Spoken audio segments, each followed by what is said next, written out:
আসসালামু আলাইকুম। আপনারা ইতিমধ্যে জেনে গেছেন বিচারপতি শামসুদ্দিন চৌধুরী মানিক গ্রেপ্তার হয়েছেন। বয়োজ্যেষ্ঠ একজন বিচারপতি, অনেক দাম্ভিক অহংকারী একজন বিচারপতি ছিলেন। তিনি গ্রেপ্তার হয়েছেন সিলেটের কানাইঘাট এলাকার দনা সীমান্ত থেকে। অবশ্যই বিজিবি গ্রেপ্তার করেছেন। তার পরনে ছিল একটি শার্ট।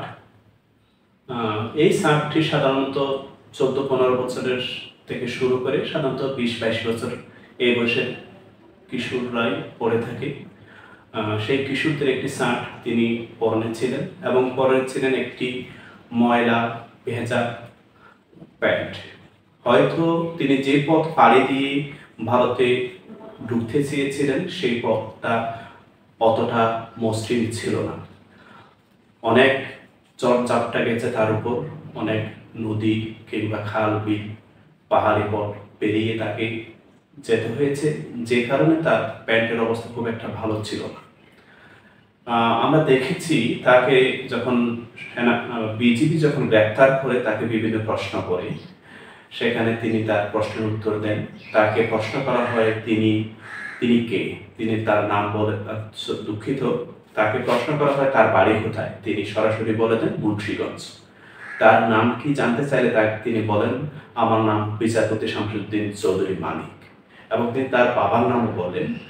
তাকে প্রশ্ন করা হয়েছিল তিনি পালাচ্ছেন কেন, তিনি বললেন আমি ভয়ে পালাচ্ছি। কিসের ভয়? প্রশাসনের ভয়। এই যে প্রশাসনের ভয়ে একজন বিশিষ্ট বিচারপতি, এক্স বিচারপতি পালাচ্ছেন, এই ভয় ভীতি এটি কে তৈরি করেছে? অবশ্যই আওয়ামী লীগ সরকার তৈরি করেছে। একটা সময় ছিল এই বিচারপতির সামনে কথা বলার সুযোগ ছিল না। তার অহংকার, অহমিকা, দম্ভ, তার ক্ষমতার অপব্যবহারের কারণে কেউ ঠিকমতো কথা বলার সুযোগ ছিল না। আমরা সম্প্রতি দেখেছি কোটা আন্দোলন চলাকালীন সময়ে 5 আগস্ট যখন শেখ হাসিনা সরকারের পতন হচ্ছে, তার 1-2 দিন আগে, হয়তো আরো কিছুদিন আগেও হইতে পারে, আমার ভুল হতে পারে, উপস্থাপিকা দীপ্তি চৌধুরীকে তিনি রাজাকারের বাচ্চা সম্বোধন করেছিলেন। দীপ্তি চৌধুরী এই একজন সাবেক বিচারপতির মুখে রাজাকারের বাচ্চা সম্বোধন শুনে ক্ষোভে ফুঁসছিলেন, কিন্তু তার কিছুই করার ছিল না। একজন এক্স বিচারপতির সামনে তার কিছুই করার ছিল না, তিনি ক্ষোভে ফুঁসছিলেন। আমরা দেখেছি তার কষ্ট, কি পরিমাণ কষ্ট তিনি পেয়েছিলেন। তিনি তার সেই মুহূর্তে তার কিছু করার ছিল না, কারণ বিচারপতি শামসুদ্দিন চৌধুরী মানিক একজন এক্স বিচারপতি, এবং তখনও বাংলাদেশ আওয়ামী লীগ তখনও ক্ষমতায়, শেখ হাসিনা তখনও প্রধানমন্ত্রী। সেই দম্ভ, সেই অহংকার আজ কোথায়? আমরা জানি এই বিচারপতি শামসুদ্দিন চৌধুরী মানিক আল্লামা দেলোয়ার হোসেন সাঈদী বাংলাদেশের তফসির জগতের প্রতীকী, তফসির জগতের জনকই বলবো আমরা। বিশাল পর্যায়ে মানুষের কাছে ঘরে ঘরে তফসির পৌঁছে দেওয়ার যার অবদান অপরিসীম, সেই মাওলানা আল্লামা দেলোয়ার হোসেন সাঈদীর ফাঁসির রায় দিয়েছিলেন, যেখানে 4 জন বিচারপতি ওনাকে আমৃত্যু কারাদণ্ড দেন। সেখানে এই বিচারপতি শামসুদ্দিন চৌধুরী মানিক ফাঁসির রায় দিয়েছিলেন। এমনকি দীপ্তি চৌধুরীর সেই উপস্থাপনায়, সেই ভিডিওতে, সেই টক শোতে তিনি বলেছিলেন আমি তাকে কি দিয়েছি, ফাঁসির রায় দিয়েছি। দম্ভ করে বলেছেন, অহংকারের সাথে বলেছেন।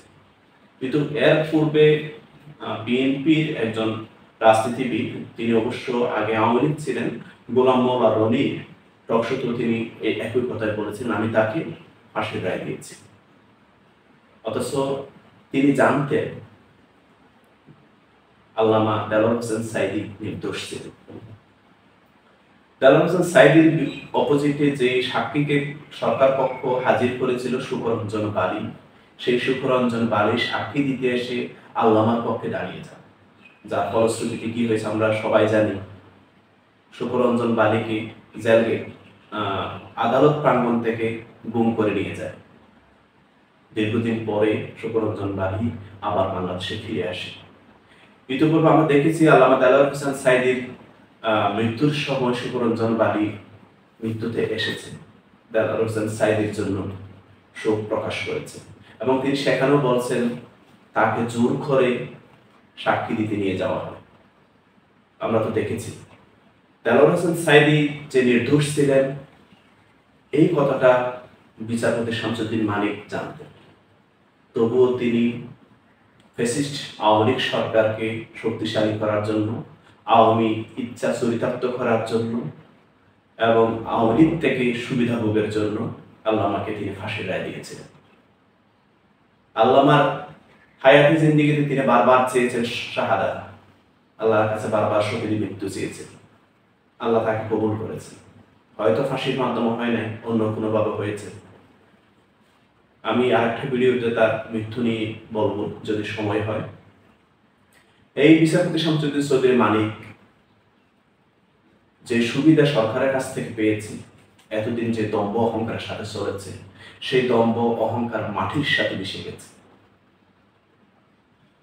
এই বিচারপতি শামসুদ্দিন চৌধুরী মানিক রায় বাংলাদেশের বিচার ব্যবস্থাকে ধ্বংস করেছে, বিচারের নামে প্রহসন সাজিয়েছে, নাটকীয় অবস্থা। এসকেপ কেলেঙ্কারি আমাদের সবার মনে আছে, ভুলে তো যায়নি এত সহজে। সে যাই হোক, সরকারের প্রতি আমাদের একটা আবেদন থাকবে, যারা বিজিবি বর্ডার সীমান্ত বিজিবি আছেন, আমরা তাদেরকে বিডিআর বলতে স্বাচ্ছন্দ্য বোধ করি। যারা বিজিবি তথা বিডিআর আছেন সীমান্তে, যারা প্রহরী, যারা আমাদের সীমান্ত রক্ষা করছেন, সীমান্ত পাহারা দিচ্ছেন, তাদেরকে যেন পুলিশের মতো হ্যান্ডকাফ দেওয়া হয়, হাত করা যেন তাদের হাতে দেওয়া হয়। তারা যখন কাউকে বিশিষ্ট কোনো ব্যক্তিকে গ্রেপ্তার করবে যেন হাত করা করাতে পারে। বিচারপতি শামসুদ্দিন চৌধুরী মানিক পালিয়ে যাওয়ার সময় তাকে গরুর রশি দিয়ে বাঁধা হয়েছে। বিষয়টা দেখতে আমাদের খারাপ লাগে। তিনি আমাদের বাবার বয়স হয়েছে, তার বিভৎস চেহারা, ভয় ভীতি, কি দুঃসহ চেহারা,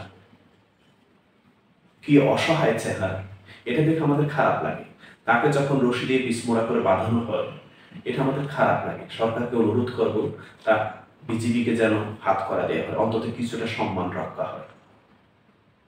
হ্যাঁ, তিনি অপরাধ করেছেন, জুডিশিয়াল কিলিং এর নেতৃত্বে ওনারা ছিলেন।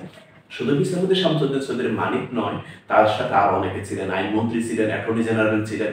আমরা তো জানি বিচার ব্যবস্থা ধ্বংসের পেছনে কারা দায়ী, কারা এইসব রাজনৈতিক চরিতার্থ হাসিলের জন্য বিরোধী পক্ষের বড় বড় সিনিয়র রাজনীতিকদের ফাঁসি দিয়েছেন, কারা সিনিয়র রাজনীতিকদের দীর্ঘদিন জেলে আটকে রেখেছেন আমরা তো জানি। তাদের বিচার নিশ্চয়ই একদিন হবে, তাদের কৃতকর্মের ফল আদালত থেকে আমরা দেখব। তার উপরে সব আদালতের উপরে একজন বড় আদালত তো একজনের আছে, তার আদালতে তো আমরা দেখব। দিন শেষে আমরা সবাই এক হাসরের ময়দানে উপস্থিত হব, আল্লাহর বিচারের সামনে আমরা সবাই সম্মুখীন হব। তখন এই সকল কুশলীরা তাদের পরিণতি কি হয় সেটা আমরা দেখব। চলুন আমরা বিচারপতি শামসুদ্দিন চৌধুরী মানিকের গ্রেপ্তার হওয়ার ভিডিওটা একটু দেখি। যদিও মনে খুশি খুশি মনে হচ্ছে, আসলে খুশি হওয়ার কিছু নয়, এটি অশনি সংকেত। আজ বিচারপতি শামসুদ্দিন চৌধুরী মানিক পালাচ্ছে, পরদিন হয়তো আমাকেও পালাতে হতে পারে যদি আমি এই ধরনের অন্যায়ের সাথে জড়িত হই।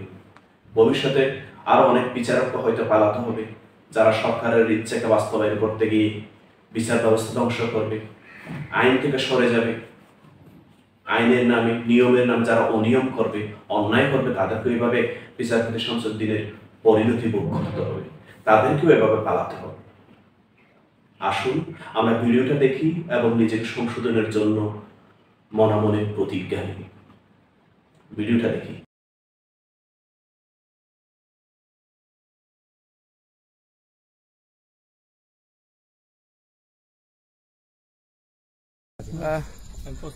আপনার বাড়ি কোথায়? বাড়ি মুন্সিগঞ্জ। মুন্সিগঞ্জ। নাম জিজ্ঞেস করেন। আপনার নাম?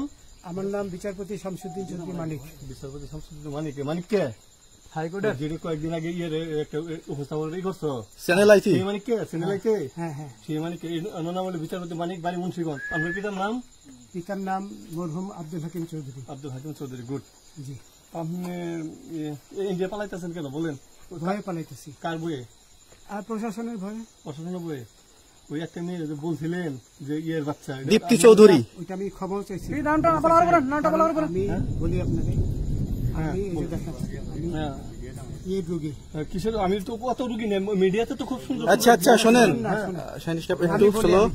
আপনার কাছে এই মুহূর্তে এরা যখন ধরছে আমাদের প্রতিনিধি কি কি ছিল সাথে? দাঁড়ান আমার বলি। সাথে কি কি ছিল এটা বলেন। আমার সাথে ছিল ব্রিটিশ পাসপোর্ট, হ্যাঁ, বাংলা পাসপোর্ট, বাংলা পাসপোর্ট, টাকা টাকা, আর কটা ই কার্ড, ডেবিট কার্ড আর ই কার্ড, কি বলে, এই আমার ভিডিও করতেছ। আচ্ছা, কালকে যে টাকাগুলো ছিল, আজকে কোনো টাকা ছিল সাথে? আজকে ছিল না, আজকে যে কত 40 বাংলাগুলা হ্যাঁ 40,000 40 টাকা আজকে আজকে হ্যাঁ আজকে যেটা কয় টাকা ছিল? বেগানি এই বেকান হই ওই বেকান হই রশিদ। ওই বেকান এই বেকান 40,000 টাকা ছিল। কালকে যে দুজন টাকা নিছে ওদের কাছে কত টাকা ছিল? এই দামান ওরা নিচে ধরেন 60-70 মতো 60-70 লাখ। আচ্ছা 60-70 লাখ। আচ্ছা, ওরা নিয়ে গেছে, নিয়ে গেছে। ওরা নিয়ে গেছে। নৌকালাও সাথে নিয়ে নিছে? হ্যাঁ। নৌকালা এবং ওই লোক দুইজন সাথে একসাথে নিছে? না, ওই দুই ছোকরা নিয়েছে। নৌকালা কেউ আছে? হ্যাঁ রাজু, না কেউ ছিল না। আচ্ছা 60-70 লাখ বলছেন।